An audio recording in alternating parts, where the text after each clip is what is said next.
سلام الله عليكم ورحمة الله تعالى وبركاته داوديال ملكستو أجوكتان إيو ولباسي والبو مقال كينا ويديسو غاريو markale maalin wacan oo wanaagsan kuna soo dhawaada barnaamijkeeni maanta iyo ciyaaraha oo aan ku soo qaadan doono qodobo aad u xiiso badan sida afar saxiix oo la hubo oo ka dhici kara saacadaha soo aadan horyaalka Premier League dalka Ingiriiska oo in uu xirmo suuqiisa ay naga xigto kaliya saacado yar waxaad kaloo barnaamijkeena ku daawan doontaan Manchester United oo ka jawaabtay wararka ku aadan weeraryahanka la xiriirinayo ee kooxda Atletico Bilbao ee lagu magacaabo Enrique Williams maxay ka tiri United barnaamijkeena ayaad ku daawan doontaan iyo Barcelona oo go'aan cusub ka gaadhay mustaqbalka Philippe Coutinho ka gadal markii uu diiday kooxaha Arsenal iyo Tottenham qodobada iyo kuwa kale oo aad u xiiso badan ayaad ku daawan doontaan barnaamijkeena inta uu hawada ka baxayo ugu horeyn haddii aad nagu cusub tahay fadlan subscribe laho channelkeena adigoo riixaya calaamada gambaleelka hana naga iloobin in aan laag saarto muuqaalkan share garay oo la wadaag asxaabtaada mahadsanid halkani waa Tulito Channel ugu horeyn aynu ku hormarnay horyaalka Premier League dalka Ingiriiska oo ah midka ugu xamaasada badan qaarada Yurub iyo waliba dunida oo dhan ayaa waxa kaliya saacada yar ay ka heersan tahay in gabi ahaanba suuqiisa albaabada loo laabo waxaana dhaxda ka bixi doonta hadalhaynta iyo waliba xogta xidigaha la xiriirinayo kooxaha ka ciyaara horyaalka EPL-ka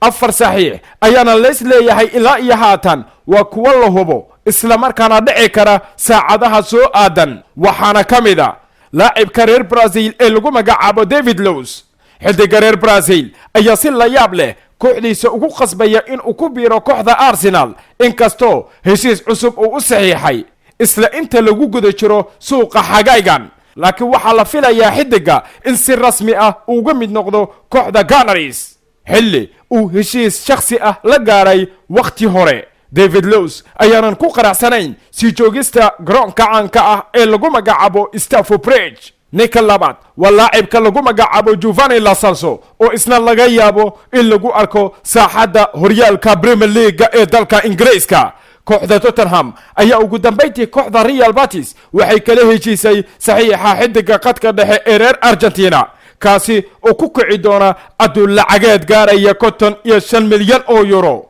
xidiga ayaana la filayaa in uu soo gaaro isna ariga London si uu tijaabada caafimaad u maro isla markaasina uu u dhameystiro heshiiska uu uga mid noqonayo kooxda lagu magacaabo Tottenham ee ka dhisan ariga London laacibka saddexaad waa Kieran Tierney Arsenal ayaa la sheegay in ay kooxda Celtic kala heshiisay qiimaha difaaca reer Scotland ee Kieran Tierney xilli Sky Sports ay sheegayso in xidiga uu ku soo wajahan yahay ariga London si uu u dhameystiro heshiiska uu uga mid noqonayo kooxda Gunners Arsenal ayaana u baahan sidii wax badan ay ugu bedeli lahayd xaaladeeda difaac afkooda hore waa mid cajaa'ib leh marka la fiiriyo Oradere Barrera Americ Aubameyang si lamida gool magafe Alexandro Lacazette oo lagu daray laacibka reer Ivory Coast ee lagu magacaabo Nicolas Pepe kaasi oo ah dhawangalka kooxda Gunners xidiga afraad wuxuu noqonayaa Romelu Lukaku ayaa ugu dambeyntii heli doona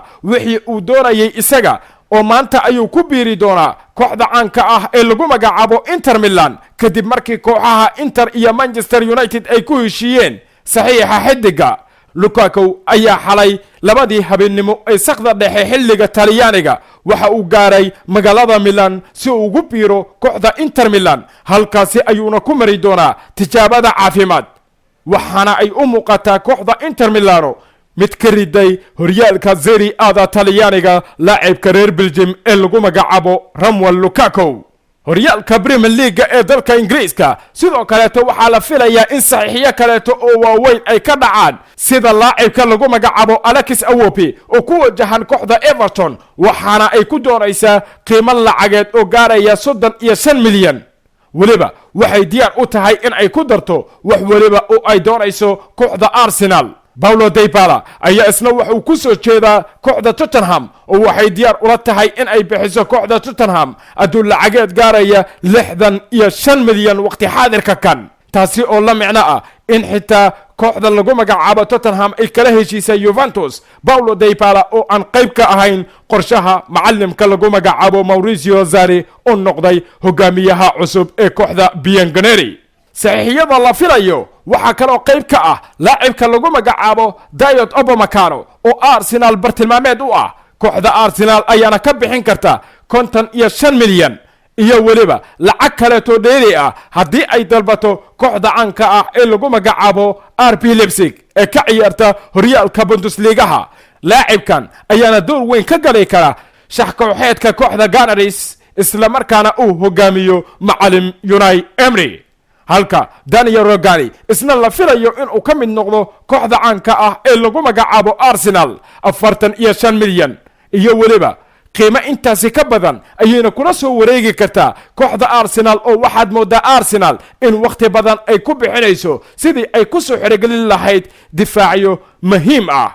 afartaasi difaac ayaana bartilmaameed weyn u ah waqti xaadirka kan kooxda caanka ah ee lagu magacaabo Arsenal oo David Luiz waxaa la leeyahay waa hubintii heshiiskiisa si la mid ah Kieran Tierney laakiin weli waxay baadigoobaysaa Dayot Upamecano iyo weliba Daniel Rogani oo u ciyaara kooxda Juventus. kooxda Manchester Unitedna iyadana waxay wadaa olole baaxad weyn oo ay ku raadinayso laacibka lagu magacaabo Bruno Fernandes kaasi oo ah mid kaleeto oo cajaa'ib leh isla markaana soo jiidanaya indhaha taageerayaasha kooxda Manchester United khaasatan macalimka lagu magacaabo Ole Gunnar Solskjaer ka gadal markii xilli ciyaareedkii dhawaan soo idlaaday uu wacdaraba aan ka dhigay horyaalka laga ciyaaro cariga Portugal iyo weliba kooxda Sporting Lisbon. Manchester United ayaana kula wareegi karta laacibka lagu magacaabo Bruno Fernandes aduu lacageed gaaraya 70 milyan. lacagtu ayaana intaasi in ka badan noqon karta sida wararka ay tilmaamayaan. United sidoo kale qorshaheeda waxaa ku jira laacibka ay heshiiska shakhsiga la gaartay ee u dhashay dalka Croatia ee lagu magacaabo Mario Mandzukic goor hore ayay United isfahmeen waxaana la sugaya oo kaliya in kooxda caanka ah ee lagu magacaabo Juventus ay ka dhaadhiciso kooxda Manchester United in ay u baahan tahay Mario Mandzukic waxaana ay ku qancin karaan sida wararka ay tilmaamayaan aduu lacageed gaaraya 15 milyan. waana saxiixiyada la isleeyahay ilaa iyo haatan waa ay ka dhici karaan horyaalka ugu xamaasada badan qaaradda Yurub ee Premier League oo maraya waqti xaadirka kan suuqiisa waqtigii kala guurka. waxyaabo badan ayaana ka dhici kara horyaalka Premier League oo maanta waa maalin kale oo qaali ah oo ay qasab tahay qof waliba oo ka hadla arrimaha isboortiga in ishaar gooni ah uu u yeesho suuqa horyaalka Premier League ee dalka Ingiriiska. maanta waa maalin aniga iyo weliba asxaabtayda sidoo kale aanan kala tagi doonin. geesta kale kooxda Barcelona ayaa go'aan cusub ka gaadhay mustaqbalka xidiga reer Brazil ee lagu magacaabo Felipe Coutinho ka gadal markii uu iska diiday inuu ka mid noqdo kooxaha ka ciyaara horyaalka Premier League ee dalka Ingiriiska. Tottenham iyo Arsenal oo doonayay in ay ku qaataan hab amaah ah. kooxda Barcelona ayaana waqti xaadirka kan waxay isku dayi doontaa in ay ka iibiso kooxaha ka dhisan horyaalka Serie A Talyaaniga PSG oo aad u dooraysa iyo sidoo kale kooxaha Bundesliga oo weli suuqooda uu sii furnaan doono. sidoo kale war ka soo baxaya cariga Ingiriiskana waxa uu sheegayaa in tababare Ole Gunnar Solskjaer marnaba uusan muhiimad gooni ah siin doonin laacibka kooxda Atletico Bilbao ee lagu magacaabo Iñaki Williams kaasi oo wararka ay tilmaamayeen in kooxda Manchester United ay u aragto badalka Romelu Lukaku oo waqti xaadirka kan u jihaystay horyaalka Serie A Talyaaniga iyo weliba kooxda Inter Milano. macalimka lagu magacaabo Ole Gunnar Solskjaer ayaana waxay wararka tilmaamayaan in uusan u baahnayn haatan weeraryahan cusub isla markaana uu doonayo in weerarka tooska ah uu ka dhigo golmagafaha reer Faransa iyo kooxda Manchester United ee Antonio Martial. United waxay doonaysaa in Martial fursad weyn ay siiso. asxaabay barnaamijkeena ciyaaraha iyo weliba falanqayntii goonida ahayd oo aan ku sameeynay horyaalka Premier League ee dalka Ingiriiska maanta waa naga inta balse waan wada joogi doonaa ilaa iyo inta uu ka xirmayo suuqa kala iibsiga ciyaartooyda oo mar waxa la isleeyahay ma waxa xariiftami doonta kooxda Liverpool mar waxa la dhahayaa waaba Manchester United halka marna ishaarta ay qabanayso kooxda Arsenal.